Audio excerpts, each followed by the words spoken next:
Good evening, GitLab. My name is Christopher Leffelholtz, and this is the Development Department's Performance Indicators update for April. Just at a high level, we'll quickly go over our KPIs as well as our PIs, the difference being the key performance indicators versus just our performance indicators. And we'll also highlight some OKRs. So just at a quick high level, we only have a couple areas that we need to focus on and attention to, specifically, actually 3 areas, I should say.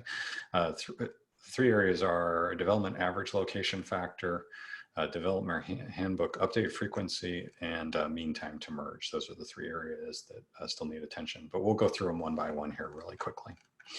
So because of the hiring slowdown, we've effectively reached our hiring plan other than one hire, which is a critical hire, which is still currently open. So we're on track from a development perspective. Similarly, our sales renewals customer satisfaction is currently above 90%. This is not currently held here, and we're working on an issue to basically work to bring this in to be displayed. Development non-headcount plan versus actuals is another budgetary constraint. We are currently under budget for the development department from talking to Brooks about this, and we feel pretty good about this, and we'll continue to work on getting this also updated into the performance indicators. Our location factor is a little bit above where we should be, or our goal. This is not going to change dramatically over the next few months, mainly because our hiring has slowed, so there's very little that we can do to adjust this based on people's current location factors. Similarly, the recruiting average top funnel location factor is one thing that we're not currently looking at. Our handbook aiptek frequency is raised up higher than it has been for the past 3 months since basically January. April is above the goal of 90 MRs for the updating of the frequency for the development department's pages. So we'll continue to monitor that and see if we can set a new target based on how we produce in Q2. So that's why we have it still listed as attention. MR rate continues to be strong. In March, it was 12.2, and we're looking to trend between 11 and 12, maybe just above 12 again for April. It really kind of depends on how people take their time off, kind of leading into the long weekend for the family holiday on May 1st.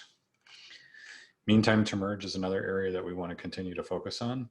This area, we continue to add maintainers, and we'll continue to drive this in Q2.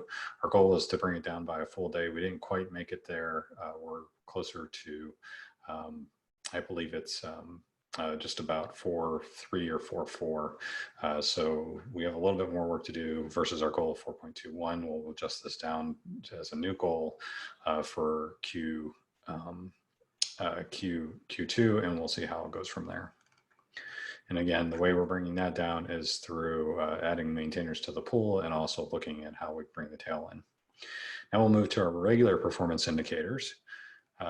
We don't currently have one for the development discretionary bonus. We use the aggregate information at the engineering to kind of track this. We think it's doing okay from what we can tell based on our overall budget spend. Our throughput numbers is just a metric that we keep to kind of get a gauge for things. We're now over 3,000 MRs a month, which is important to recognize for efficiency purposes. CV issues to update continues to be well below the 7-day target. So we're really encouraged by those results and continue to see updates around CVEs in a continuous fashion. Both our back-end unit test coverage and our front-end unit test coverage, well, I should say our back-end unit test coverage appears to still be in pretty good shape. Front-end unit test coverage was a question from last time. We've done a good job of basically bringing that in to be displayed. We have a current MR open to bring in additional because of a split in the testing framework associated with this. So we're still shooting for a goal of having over 8% of these tests being migrated over in Q2 of FY21. Open to merge is a new metric. It's one of 4 new PIs that we've added this month. This one tells us the histogram of when from start of review to actually being merged and the time associated with it. We're looking to basically start working on dropping down the tail of this graph and see how we can do it through means of triage and other methods. Product MRs by type is also a new metric. It tells us how many MRs are done based on the types that we use associated with that. You can see them listed there, and it kind of gives you a flavor for what the distribution work is related to that. And then member-based versus development MR rate. Overall development MR rate is the high mark. It shows all the MRs that go into the product, whereas member-based MR rate is how much is done actually by the development or authored by the development department members. So this kind of gives us a flavor for just how the distribution is and kind of gives us a flavor for overall effectiveness. And then contributions outside of development shows us just the overall trends of how we're doing relative to the contributions outside of development. You can see the graphs there associated with that as well. Moving on to OKRs for a brief update. We had 3 main OKRs. One was development support of incremental IACV. We wanted to basically deliver the offline environment feature set, and we did that. So we're at 100% on that activity, which is good to see as we close the quarter out. Building a world-class software team consisted of 2 parts. The first part was meeting our hiring plan, which we did based on the new data. And then the second part was updating engineering career matrix, and that didn't happen this quarter, so I'm currently scoring it as 0. The main thought process there is that we'll continue to work on that in Q2.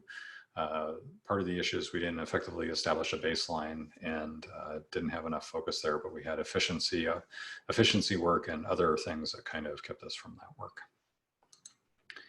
And then the last area is deliver our product vision by being more iterative. This is great work around reducing both our review to merge time by 1 day. That overall goal was rather ambitious, so we haven't quite gotten as far as we would like. Similarly, increasing the MR rate, and then training EMs on iteration.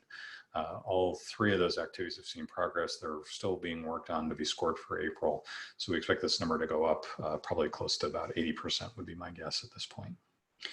That concludes all the highlights from the development key performance indicators. Thanks for everybody's time, and I hope everybody has a great GitLab day.